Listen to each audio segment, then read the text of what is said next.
everybody, to the YTWPodcast. I'm your host, Jonathan. With me is my co-host, Nikita. Hi. And our special guest, Shawn Baichoo. Hello, everyone. All right, so for those listening, you may know Shawn as Wrench from Watch Dogs 2, Miles from Outlast, and Blake from Outlast 2, and as Lion from Rainbow Six Siege, who just came out, I think, yesterday in that game. Yeah, it just got released yesterday. Nice. Along with sundry voice and mocap roles across several series, including Assassin's Creed and Deus Ex. That's correct. You've done your research.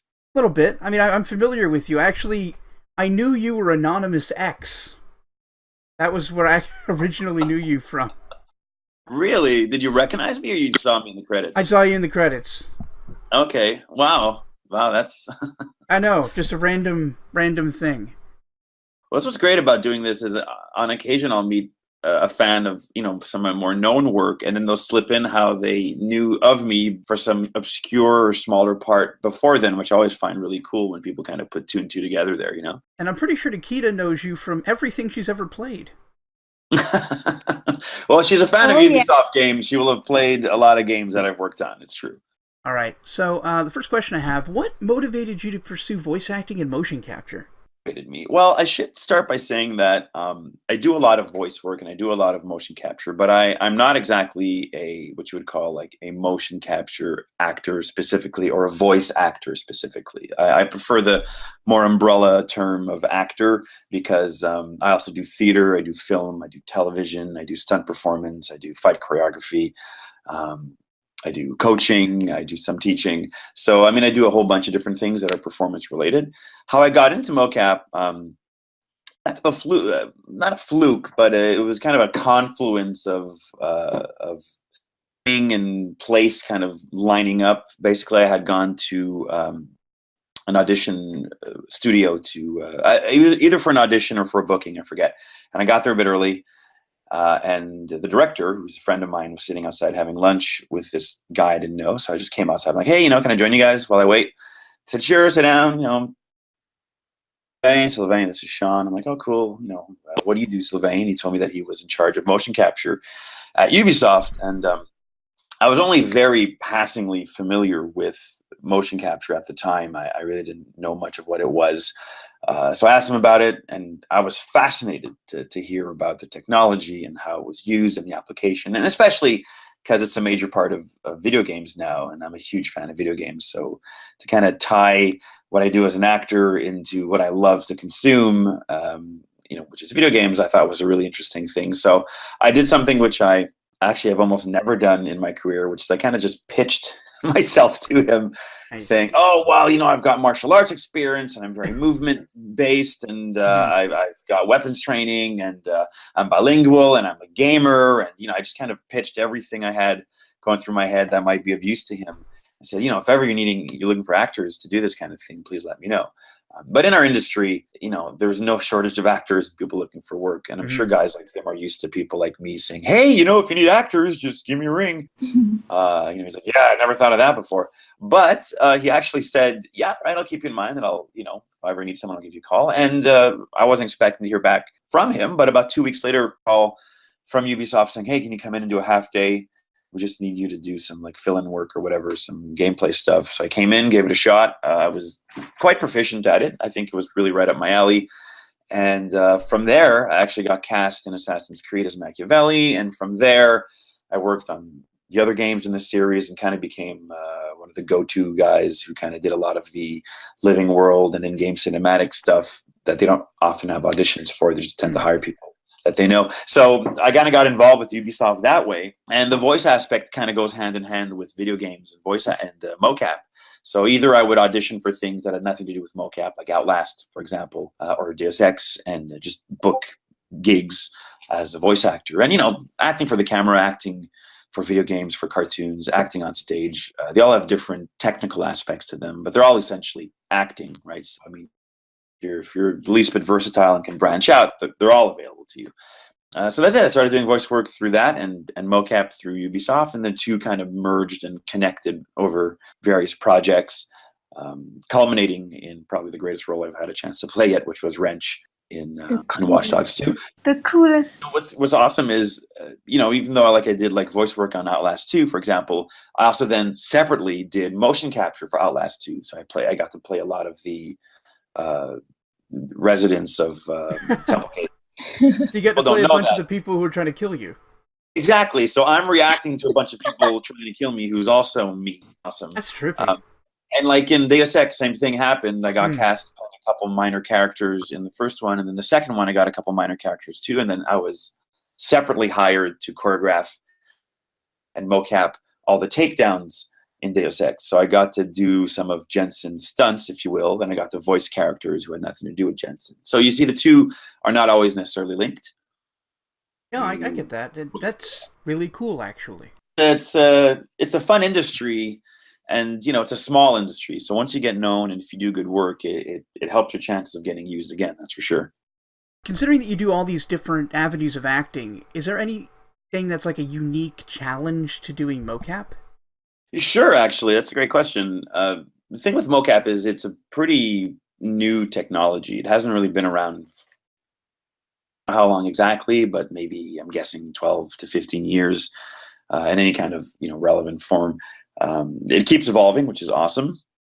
But unlike theater, which has been around for literally thousands of years, and film, which has been around at least for 100 years, I don't know, or something like that. I'm not sure when film first started, but it's there's a body of work to it that people can study and learn from.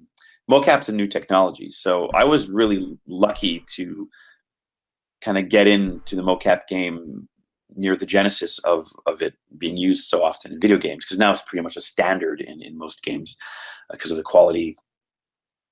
So when I first started doing mocap, I was kind of learning at the same time as everyone else. Now that it's been really established and a lot more people are interested, and there's a lot greater demand for actors and parts for games, whether it's cinematics or living world or in-game stuff. I get a lot more questions now from actors who've never done it before, who are genuinely confused about how they're supposed to approach this medium. And there's some disinformation around it too. Not disinformation, but misinformation rather around it. Some people think it's about being a good mime, for example. And that's not true. It used to be, because when mocap first started, they'd actually hire mimes to do a lot of the mocap work. But it didn't really work because it wasn't very naturalistic. It was a bit too exaggerated. So there are a lot of freedoms that come with mocap versus film or theater. One of the big ones is in theater, you have to always play out to the audience and be open, really turn your back to them, and you have to, watch your movement. In film, you have to hit your marks. On stage, you have to hit your light. In film, you also have to hit your light and hit your marks and play to the camera. So these things just don't exist in mocap because there is no camera. Or rather, there are so many cameras, it doesn't matter because they're infrared and they're just collecting data. So you have this complete freedom of movement when you're acting, which is kind of unique to mocap because it doesn't really exist on TV, on film, or on stage. One of the downsides of mocap, though, is when you do a film thing on film, the location you're at is where you're playing. So if you're doing a scene in a cafe, you're in an actual cafe. You can see the counter and the coffee cups on the and the artwork on the walls, and situate yourself. On stage, you have something that's a facsimile of your location. So you won't be in an actual cafe. You're actually in a theater, but you'll have coffee tables and a backdrop and a wall and a waiter and the whole deal. And it'll help you kind of set the stage, but you'll have to create a bit more of the environment. The fourth wall, if you will, has to be created. In mocap, you don't have any of that. It's just a bunch of generic wooden blocks and props and things with markers on them, because you never want to occlude the signal from the cameras. You need things to be as open as possible, and you have to find creative ways to that lack of actual relatable props and set dressing. Now, I personally love the challenge because I'm a very imaginative person. Improv and theater are very strong suits of mine. So if I have to do a scene where I'm on the beach, I'm on this giant room on a rubber floor with nothing around me, but in my mind there's sand, there's surf, There's seawater soaking my clothes. There's sand in my face. There's gulls circling overhead. There's the sun beating down in the sky. There's the smell of the sea breeze. There's debris on the beach. There's all these things you can imagine and interact with. I mean, you align yourself with what the designers want, obviously, but you can kind of create your own environment, or you have to, rather, to, because games are inherently interactive mediums. And especially with cinematics, it's just like a film. You want it to be interesting and movement and be visually stimulating. So that can be a challenge for some actors. For me, I've done a lot of theater and I've done enough of this stuff. And let's face it, I spend most of my time at home around myself in my spare time. Anyway, that to me, it's just a nice part of it. And then there's the added technical challenges of having the helmet on, the bodysuit with the markers on them, a sound pack on your hip, like things that can inhibit how natural you are, because in everyday life, people don't walk around dressed like that. But that too is just stuff to get used to over time with experience. Me wearing, when I wear a helmet now, it's second nature to me. I'm not really aware of it when I'm acting. So once you get used to the technical requirements of mocap, things that you can't do or that don't read as well, like, lying flat on your stomach on the floor is difficult because it occludes most of your front markers and the computer will have a hard time tracking position. But once you get around those things, skill set, it's like, the difference between being on stage and on film. Okay. They both require acting, but they both have different technical requirements. Awesome. Yeah, I'm sure those suits are uncomfortable as hell as well. I've seen them. They look very uncomfortable. They're not. I don't really find them uncomfortable, to be honest. They're skin tight. Yeah. But that's, they're not suffocating. Like I said, you have these markers sticking out on various articulation points. So if you're lying or crawling or lying on your back, you're going to get kind of poked a bit. But again, like the helmet, you get used to it. The helmets can be uncomfortable, especially the older models we used to work with in the early days at Ubisoft were almost like torture devices. They kind of squeeze your skull. And they had to be pretty tight because you couldn't have them move, because they moved would be off and then it would be no good. So it was kind of uncomfortable for actors. We'd get headaches when we wore the helmets. But over time, they became wireless and they became lighter. And they've tried out different prototypes, see what works, what doesn't. And now they're way better. So acting is often uncomfortable no matter what you're doing. So to me, that's just part of it. But it's certainly tolerable, I find. So now, as your fans know, you're Shawn Badass Baichoo. And we all know you're a trained martial artist, a fight choreographer. You've got a background in so many different styles: Shotokan, karate, Muay Thai, Kung Fu. Now, is it strange or difficult in any way to play a largely defenseless character like Miles and Blake from Outlast? That's a great question, actually. It's not strange to play it, mostly because I don't often get a chance to use, as he just mentioned, in a very proactive way in terms of character. I don't often play like, action heroes or even like a lead like Wrench, which was great. Wrench, an artist or a kung fu guy, or I'm sure you can shoot a gun and mess people up if he needs to, but it's more out of his attitude than it is out of any kind of training. Those skills come in super handy when I do things like choreography for Deus Ex or light stunt work for Assassin's Creed or Rainbow Six, for example. But again, they're usually in the service of bad guys getting killed or shot or mangled, which again is fine. So doing something like Outlast 2, where he's largely a victim, is a big challenge in terms of the acting, because, sustaining that level of fear and panic can actually be kind of exhausting and a little traumatic at times, especially given some of the events that poor Blake goes through in Outlast 2. But where that bothers me, where that comes in and kind of goes against my nature, is when I play these types of games. Like, I love video games, like I said.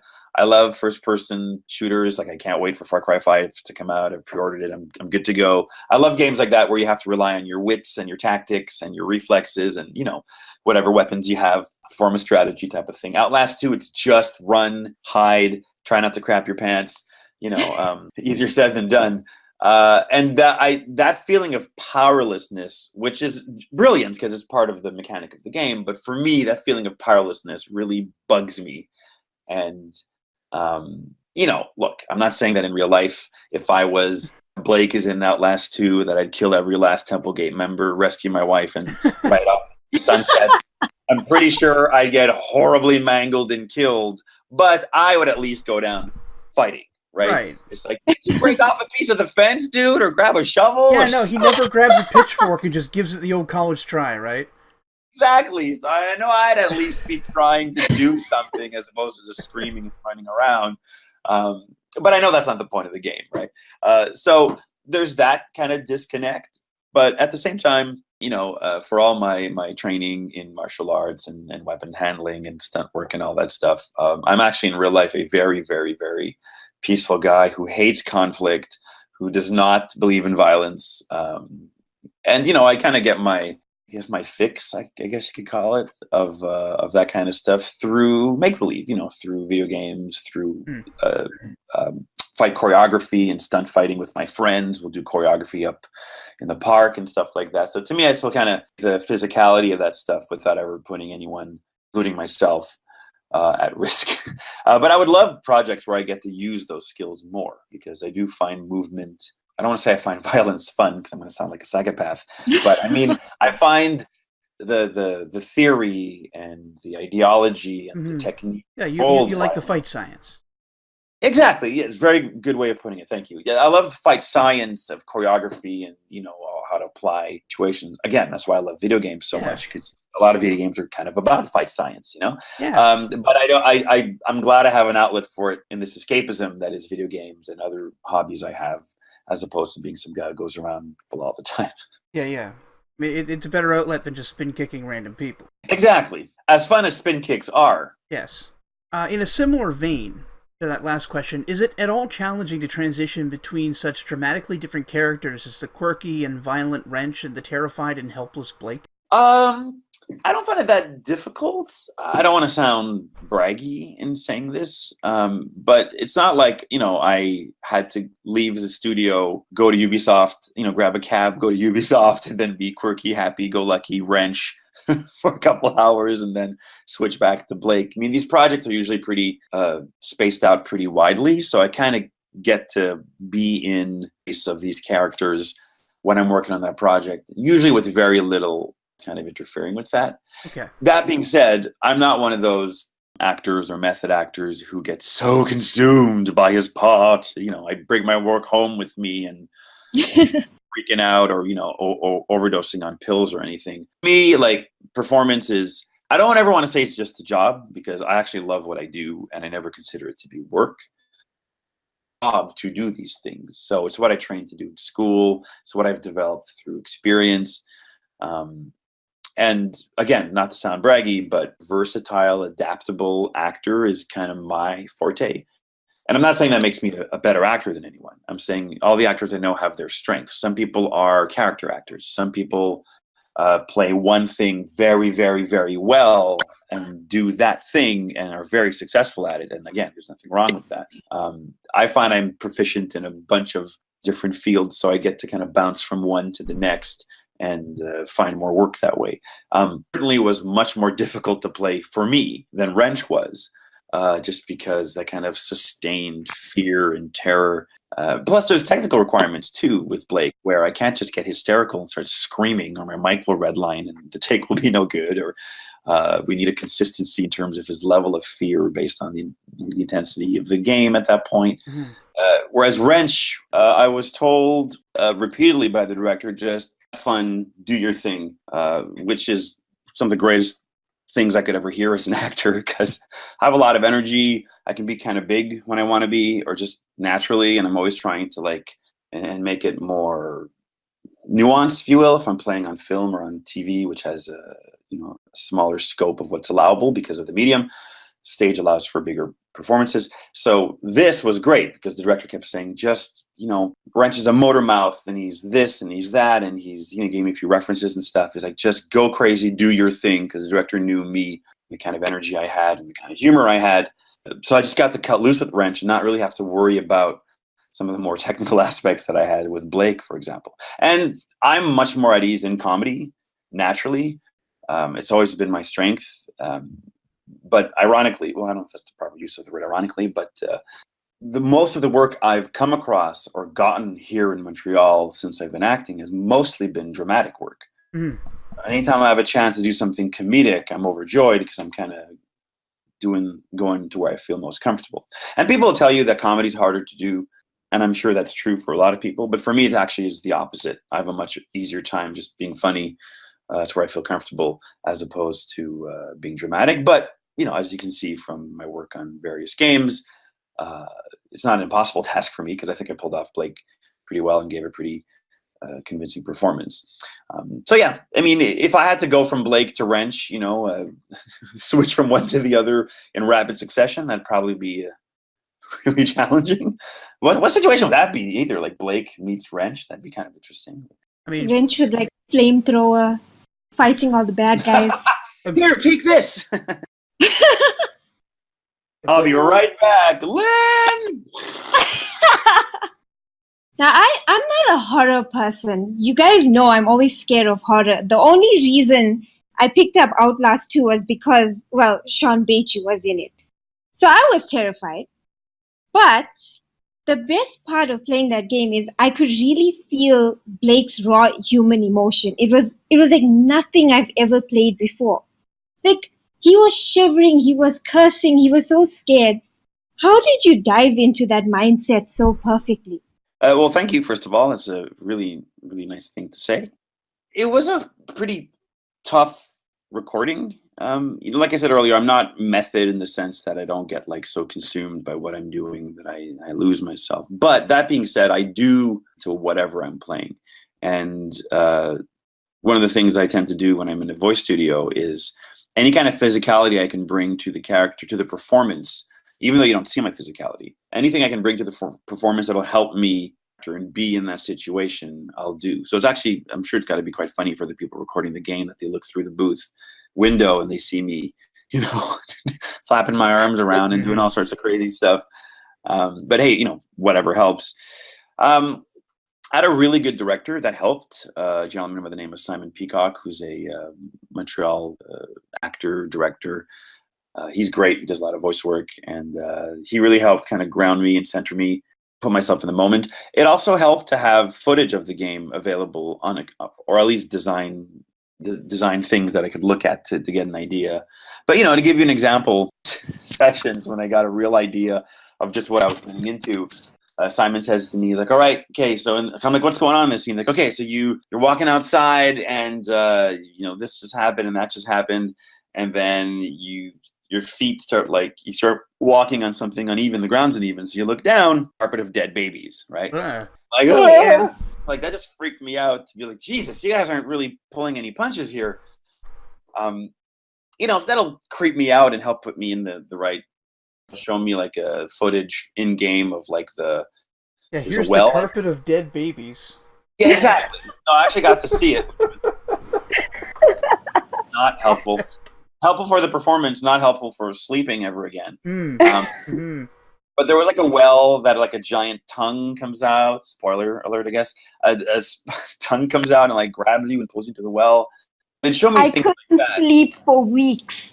Yeah. That was scary. But like something like that they'll show me, and I'm like, ugh, God, So from there to being like, how would I react if a giant mutant tongue came out of a well and grabbed me?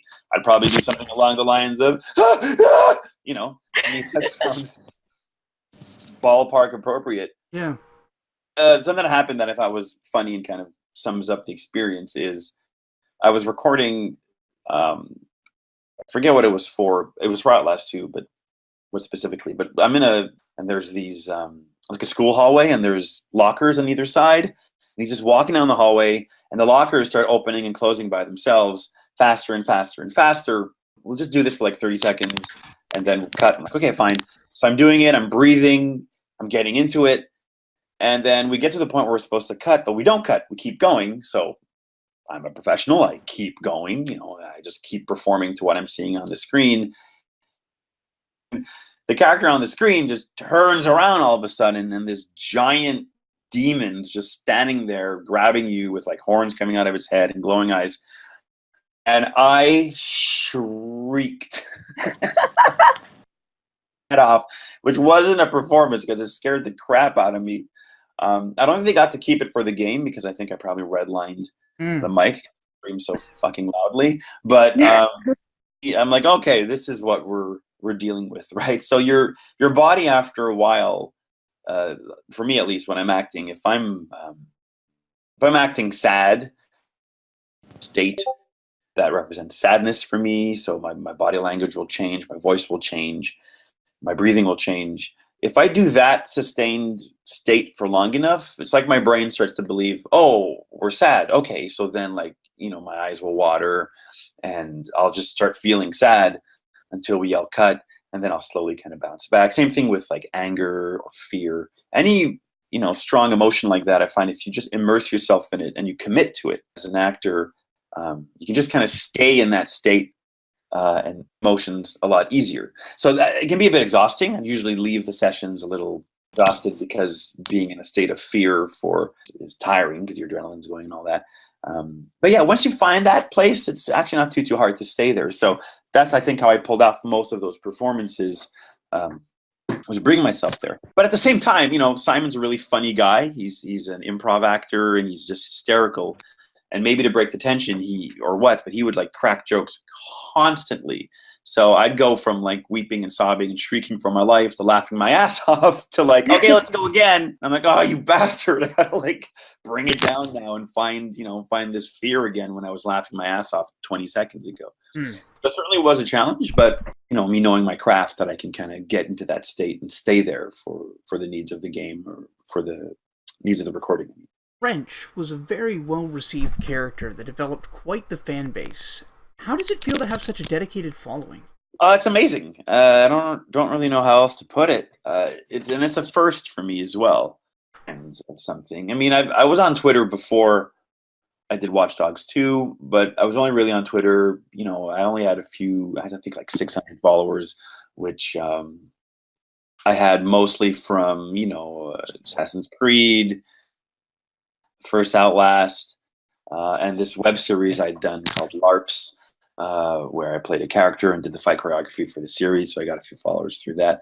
But it's brought me probably close to 3,000 followers just over the course of the 2 years that have passed, with people mostly following me because they loved Wrench and just wanted to tell me how much they enjoyed my work. So that to me is incredible. And as fun as it was playing Wrench with Jonathan and Ruffin and Tassia and everyone and John, and the money was nice too, obviously, but one of the greatest things that came from doing Watch Dogs 2 for me was meeting so many awesome people online and getting to know people and get in touch with people who normally would have no interest in talking to me, not because I'm a boring guy, but just because I'm just this person who does this job, right? So to see how profoundly that could affect people when I would just get up in the morning and go to the studio and improv my lines and do the script and make choices and get directed and have fun and just do my thing, to see that translate into people like going out of their way to contact me, to tell me how much they love my work, people being inspired, cosplay, to do fan art, to do podcasts, to do all these things to kind of to demonstrate their love, to give back, if you will, like self for the part, because it was my job.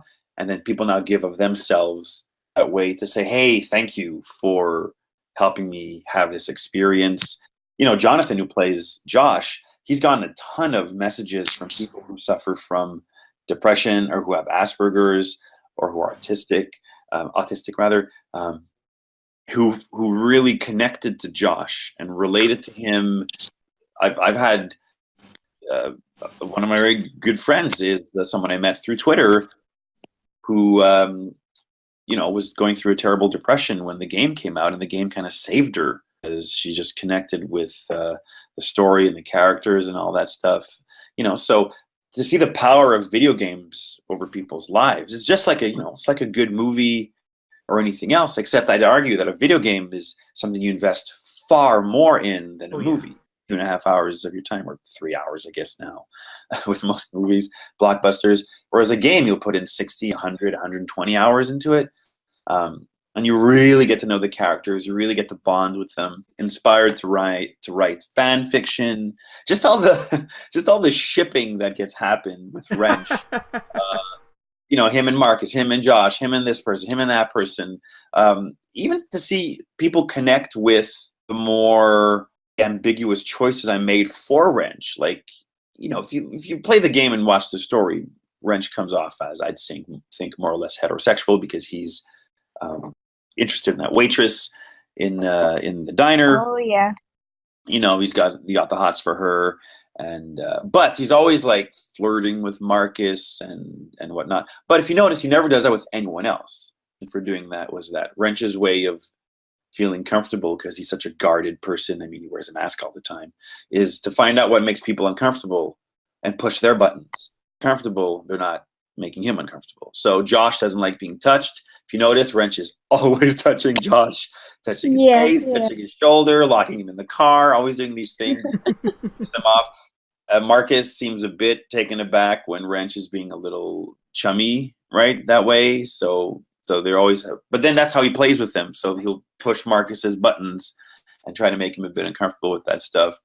Again, it's certainly not anything like that. I mean, Wrench has to have a certain amount of comfort with that kind of thing. And that's a reflection of me. I'm very open. I'm very accepting. So those kind of things don't make me uncomfortable, which is why I was comfortable trying that stuff out with Ruffin, who in turn is such a generous actor that he was there to meet me halfway every single time, which was wonderful. Tassia, name right now. Oh boy, don't let DedSec hear me. The graffiti girl in the DedSec member. What the fuck's her name? Tassia's character. Sitara, thank you. You guys were a great help there. Thanks. Sitara. I just wanted to see you stumble through that. I hope Tassia's not listening to this podcast. I'm in trouble. But like, we will edit that out. Thank you. Sitara. Really ever push Tassia's buttons, for example, like Sitara's buttons. They have a different type of relationship. T-Bone, Wrench and him actually bond over their love of technology and blueprints, so he doesn't feel the need to interact with T-Bone that way. So you got all these kind of different layers kind of emerging based on the different people who are there. So I kind of forgot what the hell we're talking about. Why did I go into this tent? We're just asking about how it feels to have a dedicated following.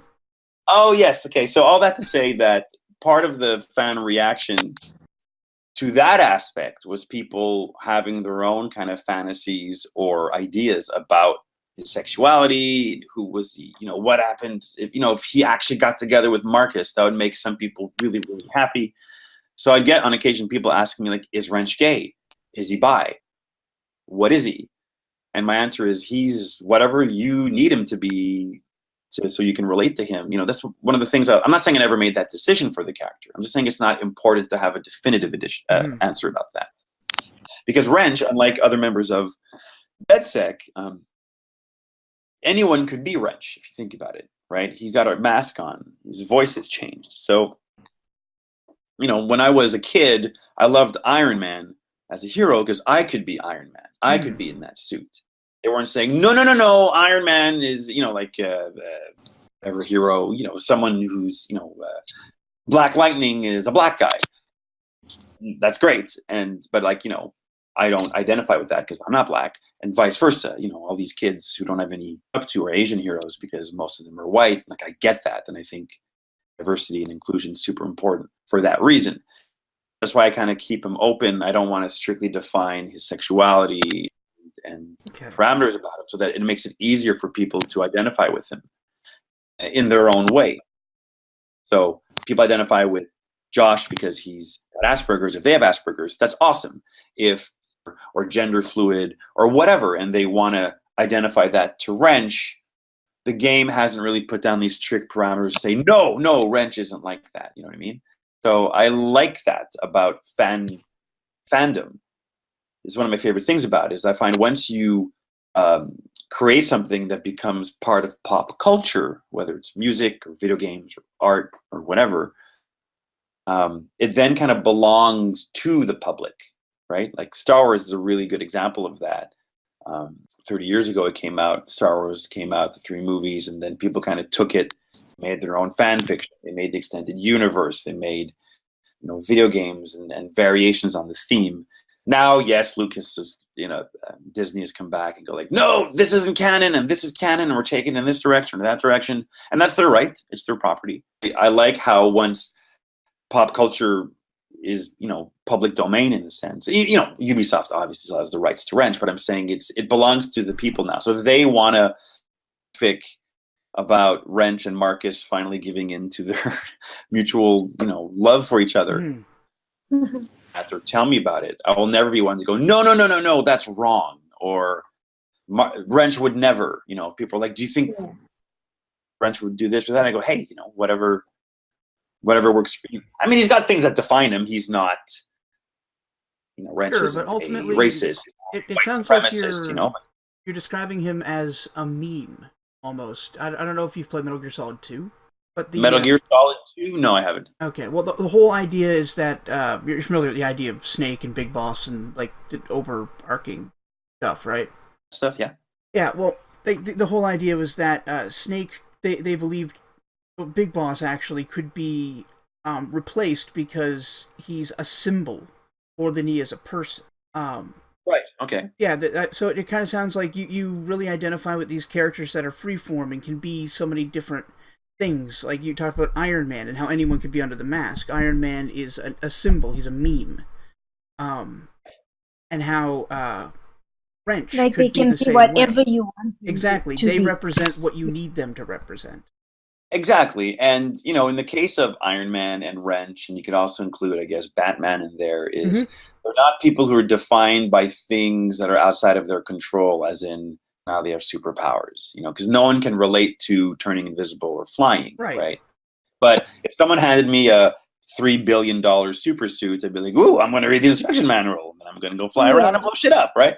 So Wrench, is skilled as a hacker and skilled as an engineer, but those are skill sets that are accessible to people who study or who, pursue those things. So, anyone could be Wrench. And, I was talking earlier about homage to this character and to the work I did. I can give you like 2 examples that I consider almost extreme, but I don't think they're weird. I think they're wonderful because they're like ultimate expressions of love for something I've done, which is extremely flattering and validating.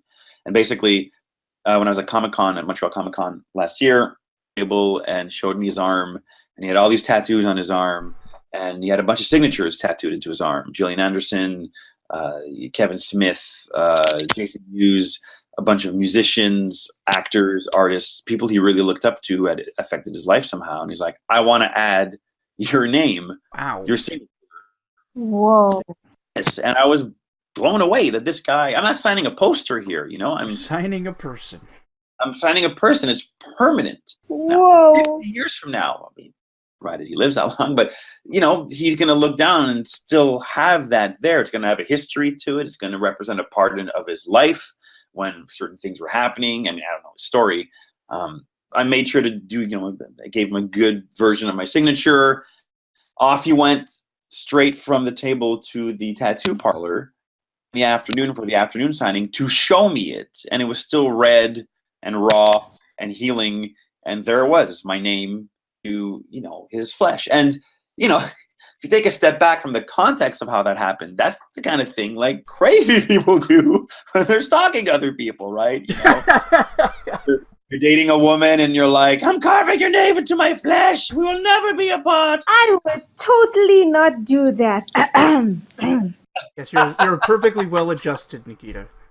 I didn't. When I tell people about that, they kind of start by giving me this look like, "Oh my God, that's fucked up." I'm like, no, but that's his ultimate expression of how much he loves. I'm not taking all the credit. I didn't design Rich. I didn't draw him. I didn't put him together in terms of. But you brought him to life. But yes, I did bring him to life, and that is, let's face it, a large part of who he is, how he talks, how he moves. That really very much is. The second example He's got the Shawn magic in him.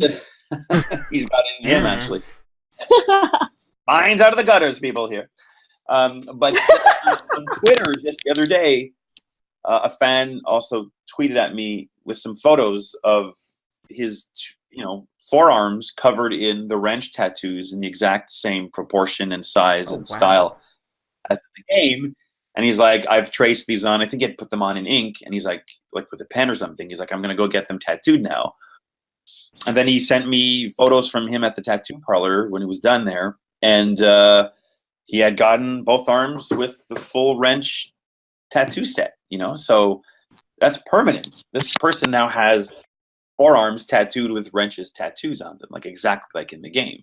It makes me think that if it wasn't for everyone involved with the creation of wrench brought to that may not have been impactful enough for this person to, permanently mark themselves as a tribute enjoyed. So again, I find that very humbling because that's obviously not my intention. I'm not thinking, oh, I hope someone gets a tattoo with my name on their arm, right? A conventional thought that goes through anyway. Life goals, right? Right. Hashtag life goals happen on more than one occasion. You can't really get much more permanent in terms of commitment than a tattoo. So, I built a lot of my career on being really committed to what I do, and to see that same kind of commitment show up franchise or of anything I've done of other things, I find that really amazing. So that's been probably the most eye-opening aspect, is meeting tons of people on Twitter, getting to know them, getting to see fan art, bring this other world. And as amazing as Watch Dogs 2 has been, the DedSec community has been really, really terrific. And I've met some terrific people and, become friends with some people. I've had people come in from Brazil and the States and all sorts of different countries to Montreal Comic Con to meet us and DedSec. So I got to meet some people I know from Twitter. That's been just incredible that people would travel. And one crazy one that said they'll stuff you in bags and bring you to South Africa. Wasn't me. Someone else. Not me. Somebody else. As long as I had enough oxygen and food for the trip, I'd probably forgive whoever that person was. Yeah, I mean, I've never been to South Africa. Totally not me. It was totally someone else that offered that. All, Nikita. No, I wouldn't suspect that. Not in a million years. Yeah, she has some interesting ideas on courtship. Really. I can see that. So the next question was going to be what your most memorable moment with a fan was, but I feel like you may have covered that. Yeah, I can elaborate a tiny bit. Well, I don't think I can pinpoint one moment, but I got to say, last year, to have, I think there were 7 or 8 people from States, Brazil, France, I forget where else now, but people I had been conversing with, enjoying their artwork, retweeting it, commenting on it, getting to know them, I think we did a Discord chat with them also for the 2nd anniversary of the game. Like, people I consider online friends, to meet them in the flesh, give them hugs, take photos with them. They brought me gifts, things they made with their hands and with their talent and their artwork for me. Like, to me, that's so personal and amazing. Like, that happened multiple times with multiple people. So I'd say those were pretty much standout moments. And a friend of mine that I become pretty close with on Twitter, she actually for Comic-Con as well, so I got to hang out with her all weekend and really got to know her, and like, she's a gaming partner of mine now. We game regularly online, and so the fact that my life is now richer and has more people in it than before I did the game as a result of the game, super awesome. And the Rainbow Six community part of is like massive compared to Watch Dogs 2. It's like 3 players. So just being there for a few hours at the Invitational and getting like twice the amount of fans to talk to us. I mean, I was with other actors, but to talk to us, get our autograph, ask us about our characters. Some people were also commenting on other parts I'd done because they recognized me. Like, there too, I met a woman. I recognized her name on the poster. I'm like, oh, wait a minute, you're Aspira from Aspira Cosplay. I know you. You follow me on Twitter, and I've seen your cosplay, and I've retweeted your artwork. And she was floored that I recognized her. She's like, oh my God, that's you. Or, like, moments like that, those little surprises, I love. Yeah. Because they're not expected, they're not planned, they're not scripted, they just happen. And they kind of evolve out of this natural relationship I have with people. Yeah, and you are really interactive with your fans on Twitter. I've noticed that you have a good rapport with them. I do. And, I mean, that's what I love about Twitter is, when you asked me earlier about what's that like, when I first became an actor, my goal certainly was never, I want to be a Hollywood actor, or I want to win an Academy Award. I don't give a shit about any of that stuff. I just want to work. I want to work and I want to do what I love, and I'm doing that right now, so I'm very happy. I just hope I can continue doing that into the future. Or fandom worked back then, in the 80s when I was growing up, and in the 90s when I was a teenager and all that, or late 80s rather. I'm dating myself now. People got fan mail when you had fans. That was it. People showed up and asked for your autograph. But Twitter kind of makes you directly accessible by people. Yeah. You go, hey, Shawn Baichoo, what do you think of my Wrench cosplay, right?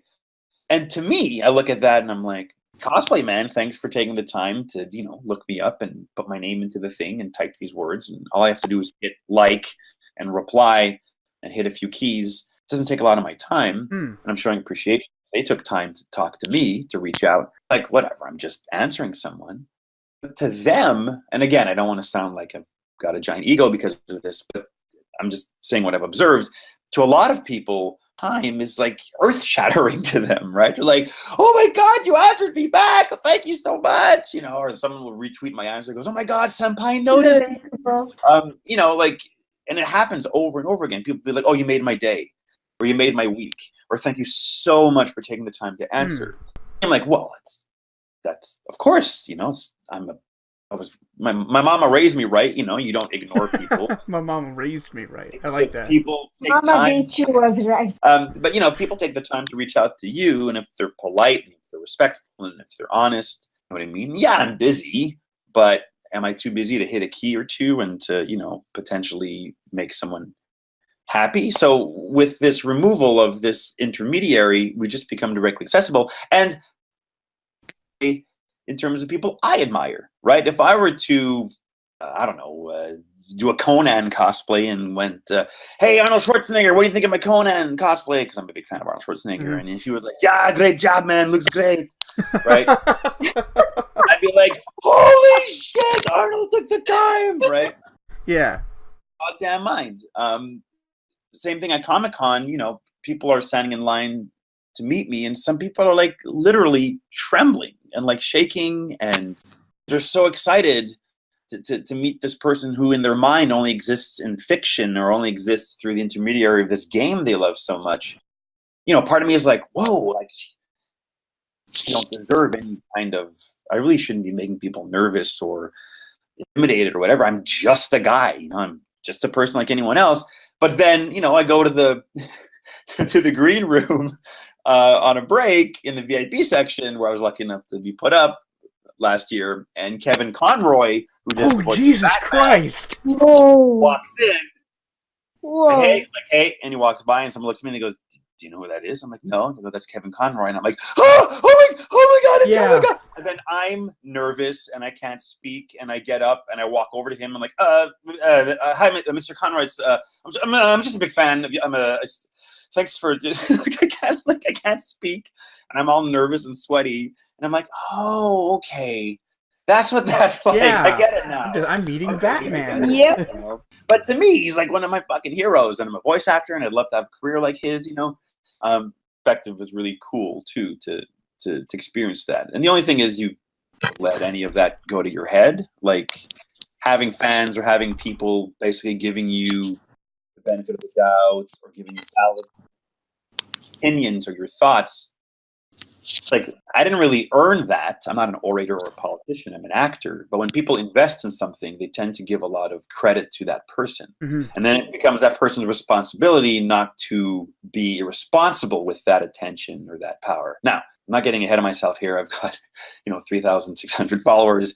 It ain't in the millions, that's for sure. And it's a small and dedicated crowd. But even with that, I want to make absolutely sure that I'm responsible, that I'm responsive, that I'm, empathetic and take the time to give back, because to me it's the right thing to do. And I want to keep a good perspective of my role. It's great that I did Wrench and it was fun, and a lot of people appreciate what I did. But at the same time, if I flip it around, I wouldn't have a job or a career if it wasn't for fans. If people didn't buy these things, invest in them, I'd be working out at McDonald's, right? So I super empathize with that too. Like, as a content creator, I'm super small. I'm practically non-existent. I'm working on 500 subscribers, you know?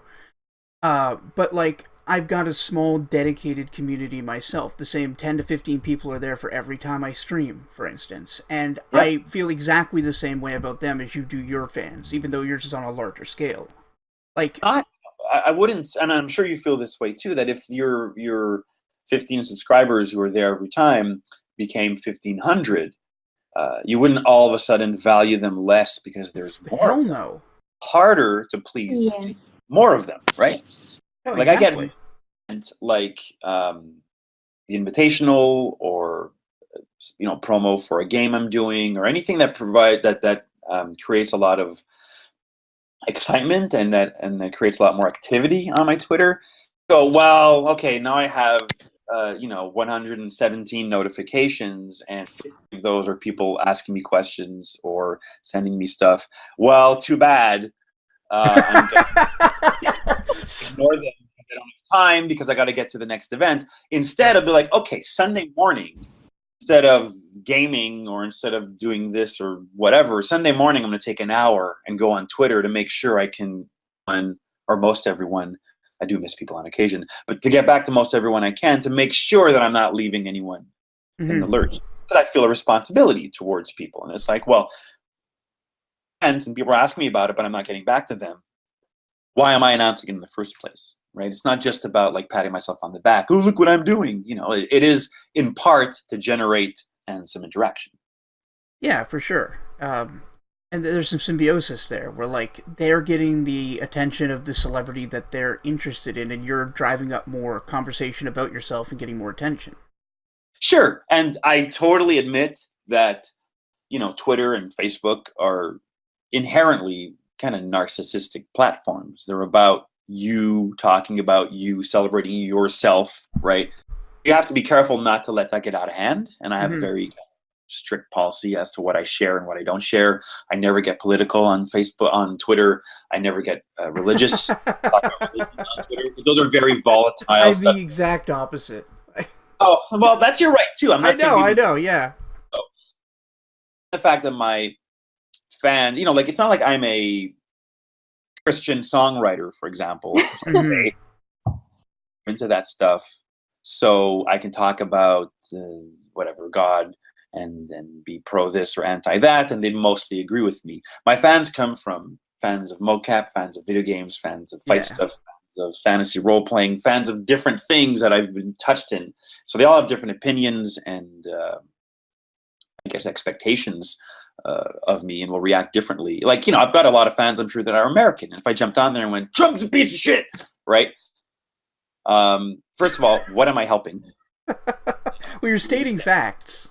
Yeah, but again, what does that do other than having people either go, yeah, he is, or people go, well, no, he, and then people attack that. There is something to be said about the people who his decisions are harming, seeing someone they respect speak up for them. Yes. But that's where the slippery slope begins, because I certainly have my opinions about politics and about religion. Full of, I think, suppressing those opinions in favor of giving people out and letting them talk about things that have nothing to do with that, so they don't feel attacked or whatever. Like, I mean, I'm a huge feminist, for example. Like, I really believe in equality and racial equality and all these things that I can do.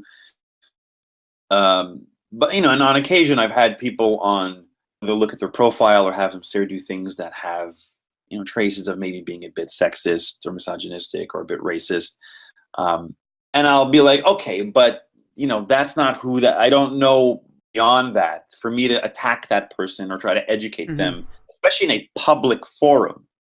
That's where I kind of draw the line, because, it's very commonplace now to shame people online for being, a Nazi or whatever. And I get that, but I don't want to be the one in that conversation. And especially because I don't have enough, let's call it, power or relevance for that to really make a difference, right? If I was someone with millions of followers, I would most definitely try to use that platform to back up things I believe in, like the Me Too movement or Black Lives Matter, or something that has a wide enough reach that could actually make a difference. Whereas, 3,500 people, but what am I really going to affect? Like, what harm will I do versus what good will I do if I get that way on Twitter? And ultimately, because it is a tool for self-promotion, what do I gain? Mm-hmm.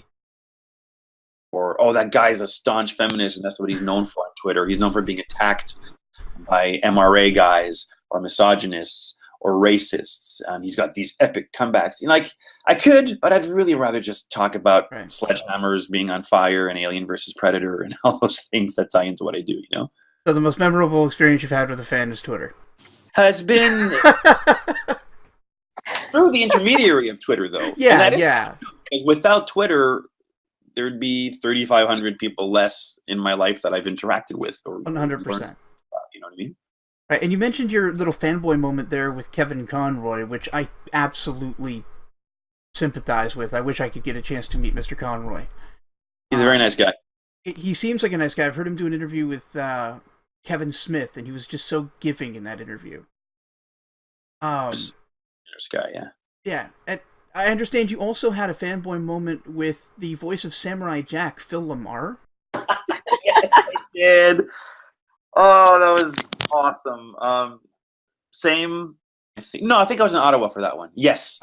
I was at Comic-Con Ottawa, VIP section at the back, and so there was various, people hanging out, and there was a little craft table with food. I'm standing there, I load my plate with a few things, I turn to my left, right on my left, focused on the table, grabbing himself a plate is Phil Lamar, and without thinking, I just went, "Oh, it's Phil Lamar!" Like that. That's exactly what I said. Delivery I used. I just said his full name out loud to him. So he kind of stops, turns, looks at me with this look of like, "Do I know you? Because you obviously seem to know me."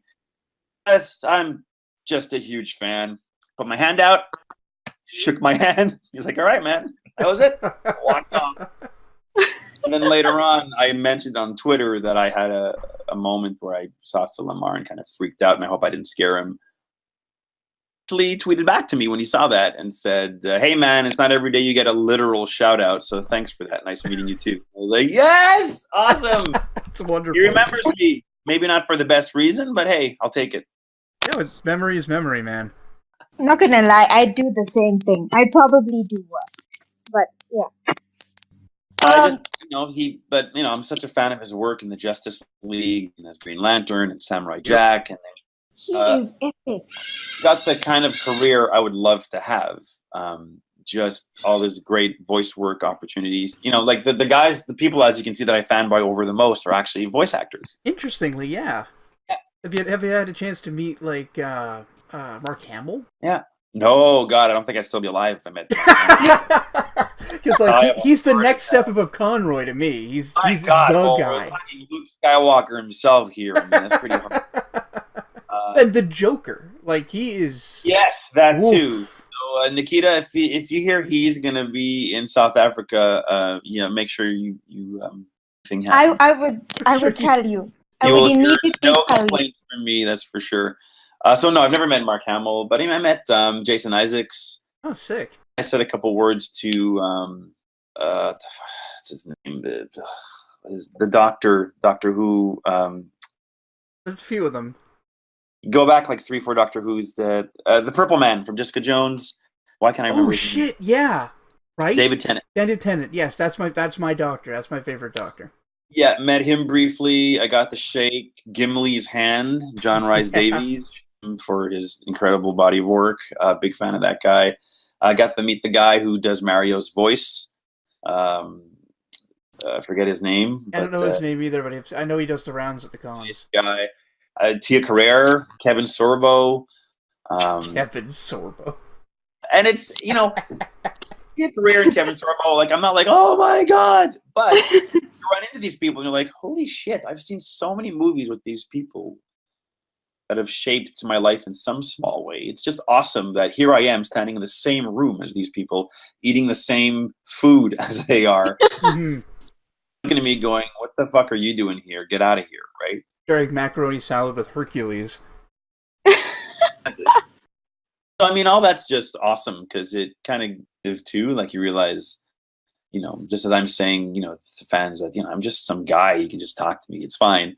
It's the same thing with these people, their criticism of their performance in the magical realm of film and whatever is gone when you see them. They're just, Isaacs is wearing a pair of jeans and a t-shirt and talking about his love of tennis. Great, right? Harry Potter and Star Trek because that's his job, and he probably wants to talk about other stuff, right? I mean, here I am being interviewed by you guys, and of course I'm talking about my career and the parts I've done because that's the parts of me that's absolutely fine. But when I'm in a room with everyone else being an actor who knows how it works, who knows what it's like, stuff fall by the wayside because, ultimately we're just people talking about people stuff, Mhm. Now, the main reason I would say I really enjoyed Watch Dogs 2 was because there's such a great chemistry between the characters in the game. So, what is your favorite scene in the entire game? Sorry, my favorite what? What is your favorite scene in the entire game? Oh boy, really hard question. I recently have started putting together my acting demo, comprised from various scenes of things I've done, and I want to put some Watch Dogs work in there. So I put her to let me know what their favorite wrench scene was. The popular opinion was about what resonated with people. I got a ton of responses. Almost every single one, I'm like, oh yeah, that was an awesome scene to film, but I have to narrow them down. I think one of my favorite scenes, 2 or 3 of them, when Marcus gives Wrench his mask back. The great scene. I knew it. Well, it's just because, Wrench spends 95% of the game being a smartass and using humor as a way to deal with his insecurities or his fears, right? And he's never really ability. In that scene, he's completely stripped away of all that. And without the Yeah, action, he was so vulnerable at that moment. do it. And the director was such a great director, and he really helped me internalize that scene and focus it truthful. So that not only was a great scene to act, but it was a nice challenge for me as an actor. So I'm really happy with that one. And I think one of my favorite scenes also is when T-Bone wants to use Wrench Jr. and Wrench just will not have it because he loves Wrench Jr. It really shows his relationship to Marcus, to T-Bone, and to Wrench Jr. In one scene, you get to see Wrench, see him get defensive, you get to see him be vulnerable. I just thought I had a nice overall pacing to that scene and had a lot of good ups and downs. And I also really love the scene where I smashed the toaster with the sledgehammer because that is a very great. That is a fan favorite, that one. Yeah, it really is, and it's a nice slice of who Wrench is. You get a real that scene. And another scene that's very dear to me is the one when he's at WKZ doing all that stuff. And the reason, when he's doing the weather report and the interview and all that stuff and the broadcast. And the reason why I love that scene so much is absolute first stuff I ever shot as Wrench. When they were doing the demo, that's the scenes we did. And I hadn't been cast as the part. I was just coming in as a temp to do Wrench until they figured out who they wanted to play him. I kicked so much ass playing him that after they saw that, they're like, okay, we're going to keep you as Wrench because we don't think anyone can really follow that. So that was amazing. I just got to cut loose and really have a good time there. And I'm glad, even though it didn't make it to the game, they managed to put it into the DLC later on. Now, speaking of really cool, I remember a scene between a Wrench and a waitress. So what do you think would happen in the future for Wrench and the waitress? Do you think they stand a chance? You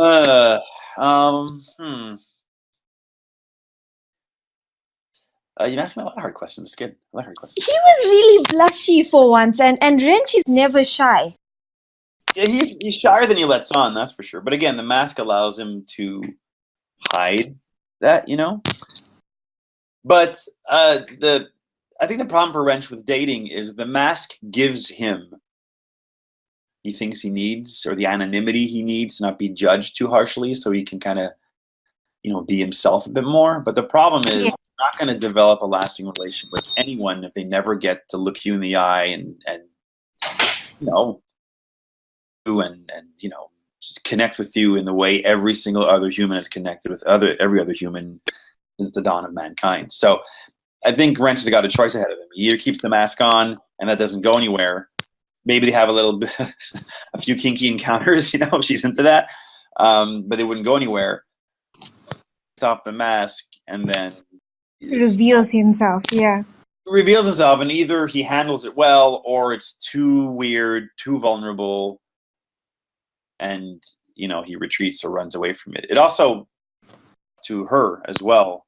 What's her name? Naomi, I think is her name, the waitress. I think it's up to Naomi as well, because she may have any number of problems with it if she's not a well-adjusted person. If I had to guess, I'd say it's probably not gonna last and goes anywhere. But I think unless he stays for like months and months and months, works it with him, I feel the same. Oh, Wrench can dream, can't he?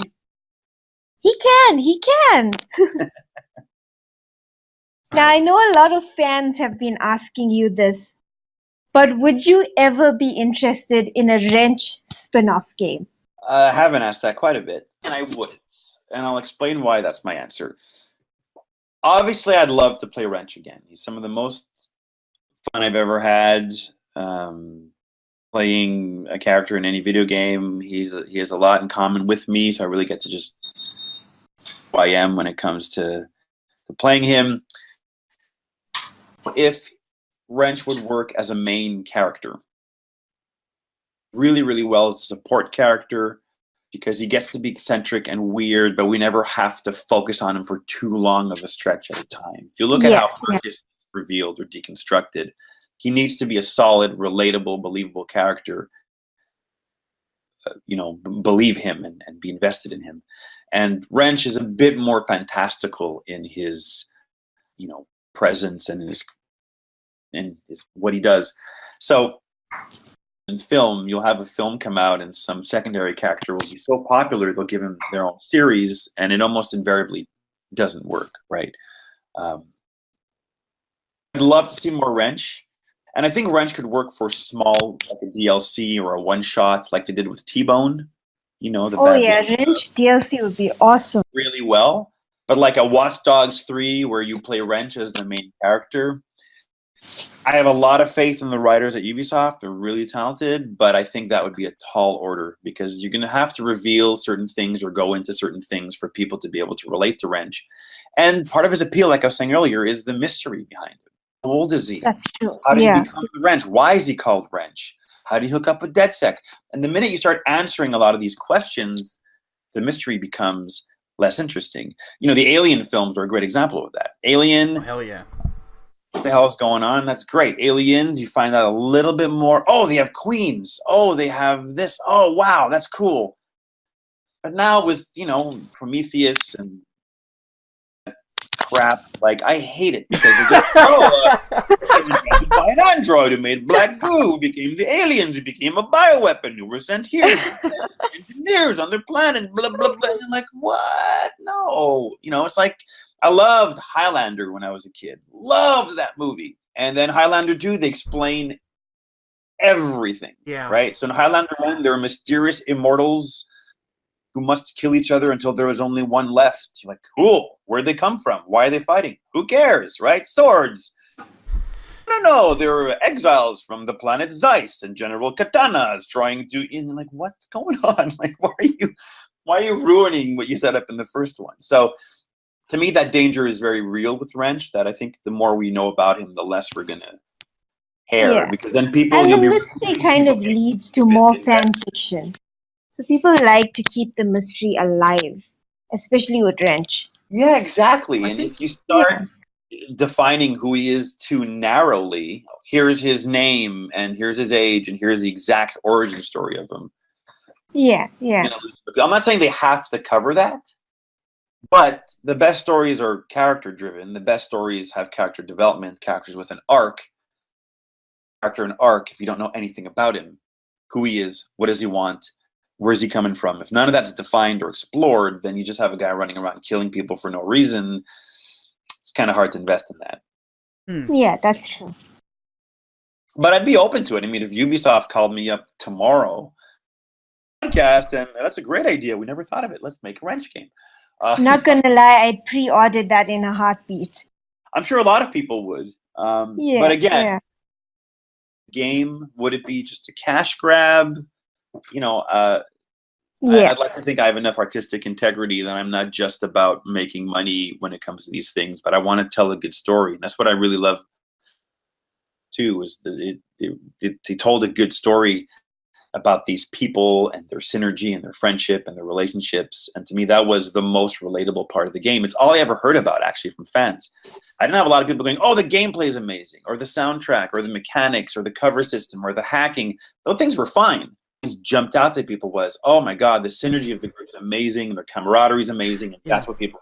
Yeah, it's kind of like the Mass Effect games, where the gameplay wasn't exactly revolutionary, but the characters interacted in such a unique and believable way that it really resonated, and it created a really emotional, deep experience. Mass Effect is one of my favorite video game series of all time, Absolutely. Barring Andromeda, because we're not going to... I haven't played Andromeda yet. I'm afraid. Bother. All those things you love from Mass Effect, the camaraderie, the dialogue, the acting, is so butchered in this game. Oh, you're no. not going to get on board, so... Yeah, they kind of dropped the ball on that. Not that I want to hate on BioWare. Like I said, the first Mass Effect series is one of my favorite games of all times, literally. I even forgive them for the rushed ending. But I kind of liked it. Me too. That's the discussion for another time. Yeah, it is. Getting to something more recent. Due to your role as Lion in Rainbow Six Siege, you recently attended, as you mentioned, the 2018 Six Invitational. Can you tell us a little more about that experience? It was amazing. It was my first time going to an invitational. They had 3 other actors there who play Ash, so Patricia Somerset, who's a friend of mine. Thermite, played by Carla Mastroni, another good friend of mine who does a lot of mocap and voice work in Montreal as well. And Anatoly Vasiliev, I think, who's Tachanka, and who's far more intimidating in real life than he is in the game. The guy's massive. He's like 6'2", muscle, super nice guy though, really nice, chill dude. So I got to hang out with those fine people.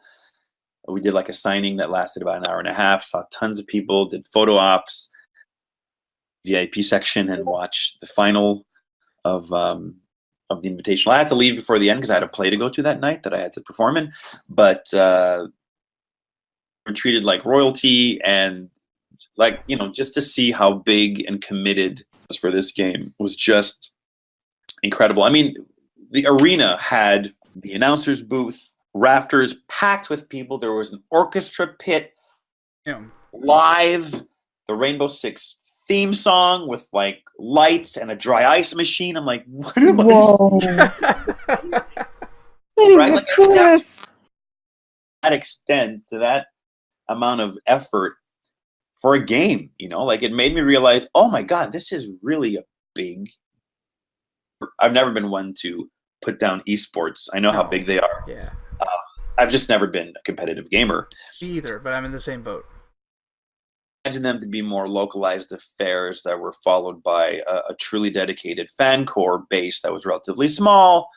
And I tell you, it was like being at a rock concert or a major sporting event. Like the attitude, the energy there to it, the attention to like everything, detail, just to making it, you know, the attention that went into making it a successful event, exact same level as, like I said, a rock concert or a sporting event. It wasn't like, well, it's gaming, so you can put in less of an effort. So it really showed me just how relevant and important this stuff is. And people watching the game, myself included, bring along, like we're watching a hockey game or a football game, you know, oohs and ahs, oh, great play, and oh, that's a brutal kill, and oh my God, what a close play, and you know, it was super exciting. So to be a part of that now, to be part of the Rainbow Six family, and I'm already hoping I'll be back next year because I really enjoyed it. Awesome. So are there any upcoming projects you'd like to talk about while we've got you here?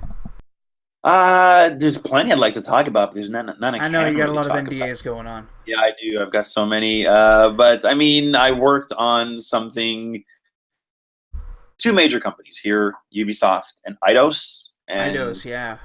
since January, I've been lucky enough to work for both companies. That's why I've been so busy with mocap. I'm wrapped on the with one of the companies, and the other one I think may have intermittent work coming, but I'm not sure. I hope so. So the one company, it's a sequel to a game that actually hasn't even come out yet because they go into pre-production pretty early for these things. So that's exciting. It's just motion capture work. So I'm not actually playing a character in it. And a lot of the things I do is often just mocap work, so no credits in the game per se, but I'm still involved. Right. And the Eidos project as well, that's going to actually be a pretty good game. I'm looking forward to that. When they both get announced, I'll be able to say, I worked on this. And I worked quite extensively on the Eidos game. So a lot of what people are going to see in the game is actually my work. They just won't know it's me. Awesome. Or character. There's a personal project I'm working on with a friend right now. Film of The Punisher years ago that I really 2013 film. Yeah, Yeah. I've seen that. Punisher No Mercy. Loved doing that. Still really proud of it, and been looking for another project to do. People were asking me to do more Punisher films, but I don't feel the time is right anymore because Marvel has more of an official take on him now, and it's super fan of it, but it's better than anything else they've done, at least. And I don't feel the need to tell that story now because it's done. But there's something else that I've been working with a friend on that I don't want to give away yet because I don't want to make it official until we've actually started pre-production on it. But we're very close to starting, and it's actually going to be my next fan film. I think it's going to blow the Punisher out of the water in terms of concept, in terms of fight design, in terms of casting and who's in it. So again, I don't want to be too vague, but when the time comes, I'm going to really use social media to try to bring awareness to this project because I'm going to want to have to raise money. So a Kickstarter or something like that, For sure. hopefully. And I have a much bigger following. You know, when I did Punisher, I didn't have Twitter. Now I know at least a few thousand people who may be interested in helping me bring this project to life, which would be great. Yeah, that's about it. I mean, it's a period, a lot of auditions happening right now, and a few little like there, day of shoot here, something there, but nothing major that I can look forward to its release. I'm kind of looking forward to the next big project. Lion in Rainbow Six was the last big thing that I could talk about. Yeah. So I don't know anything about that, but I know that fellow content creator Bear from Bare Naked Gaming would absolutely love to know what it was like to play Lion. It was awesome. I mean, I know a lot of people. Like I said, Patricia and Carlo are both in Rainbow Six, and I was seeing how popular the game was. And I'm actually a big fan of the game. I play it. I love it. So, it's not just because I want to work. It's like, I'd love to be in games I'm in. You know what I mean? That I like to be in a game rather than I play, not that I'm in. Huge fanboy geek moment for me. So I didn't even know what it was for, actually. I just got an audition notice from my agent saying, can you do a French accent and record these lines on a self-tape? So, it was Reservoir deployed and Sandy got the drone. So I do a French accent pretty well. I mean, I am French. Yeah, you're in Montreal. I'm Quebec, Montreal, so I speak fluent French. I'm also very good at dialects. It's one of my strengths as an actor. I mean, I can do different dialects and voices. And because I've got this vague ethnicity to me as well, Yeah. I can actually play these different, I've played Algerian and Mexican and French and just white, whatever. Like I can play a lot of different things because I don't look too much like any one thing. And if I back it up with the proper dialect, most people believe me when I tell them, or when I bring forward an accent. So that's really useful. And when it's just voiced, it's even better because then I'm not limited by how I look. So I did the self-tape for this character, and I've played enough military characters. I kind of had an idea of what to do. I thought he would be, and they wound up hiring me. And later on, I spoke to one of the casting guys, saying that they actually had a hard time because they knew a lot of French actors from France, but when they would actually do the accent, it didn't sound right. Whereas I'm used to hearing French guys speak English because at Ubisoft, a lot of the employees are French from France. And I worked with a ton of guys on Assassin's Creed and other games where the developers would come in and be like, yeah, for this scene is we're going to have the assassin coming over here and then they're going to get attacked in the street, right? So I kind of listened to them and I started kind of imitating their way of talking. So I just did that. And it was just the right blend of sounding French but being understandable character. And after talking to one of the writers, I also think that me having played Wrench previously and having a bit of pedigree to my name because I've done now pretty big parts, I think that was a factor too. They figured, well, Lion, we're going to get a lot more fans to get behind the decision because he has a lot of fans as Wrench, as Machiavelli, as, other things I've done. Two factors kind of came together in a kind of a really nice way. And then I also did mocap also for Lion screen for Rainbow Six when those characters are standing there. That's me. And I also did mocap for a couple other victory things for the characters. So I've been involved with Rainbow Six since the beginning, but this is my first real character as a voice thing. So I loved it because it brought me into the community. And now when I play Rainbow Six, I know who my main is. I have to play myself. So it's ever weird just playing a character that you voiced? But it's cool too because I would argue that if I play Outlast 2, for example, I'm the only person in the world who'd get the authentic experience because okay. It's me, right? So I'm actually playing myself or close enough to it. Cool. But you get used to it once you're an actor. Once you first see yourself on film for the first time, you get used to it, and then it's just like a novelty. Awesome. Watch Dogs 2, hearing Wrench talk nonstop, right? And just delighted the whole time. Plus, I recorded so many lines as Wrench that I forgot a lot of the stuff I actually said or came up with or improvised. So it was really cool that I'd be playing the game, Wrench would talk, and I'd burst out laughing. I'm like, oh, that's really funny. That's great. What a great delivery. Again, not to pat myself on the back, but performance that he's even surprising me. I'll still enjoy him on a level other people are still enjoying him. Well, is there anything in particular you wanted to talk about before we finish up here? Not really. I think I covered a lot of the stuff I usually talk about too that people want to know, which is fine because those are the interesting questions. The fandom, the work experience. What am I working on? What's it like to do this? Motion capture and all that. Yeah, man. So I think I know I tend to go on at length when I talk and give very long, detailed answers. So I think we love it. Go on. Oh, it's no problem for us. I'm just worried that we're taking up too much of your time. Not at all. I mean, I do tend to. One of the reasons I was hired as Wrench is because they needed someone who who wasn't afraid of blabbing on. So I think they got their wish in that respect. But no, I think I covered pretty much everything I was hoping to talk about. That's for sure. Great. Well, I think we've just done a podcast then, sir. Awesome. Well, thanks, guys. That was super fun. And thank you so much for being here. Some really intelligent, well thought out questions. Well, thank you for your very intelligent and well thought out answers. Well, you're very welcome. And Bear says, thank you for being my best friend. Well, now it's official. I said you're welcome, so I just endorsed Nikita as my best friend. He is the second best friend. He cannot be the first best friend. I think you two have to fight in a cage now. I think that's the official best friend approach.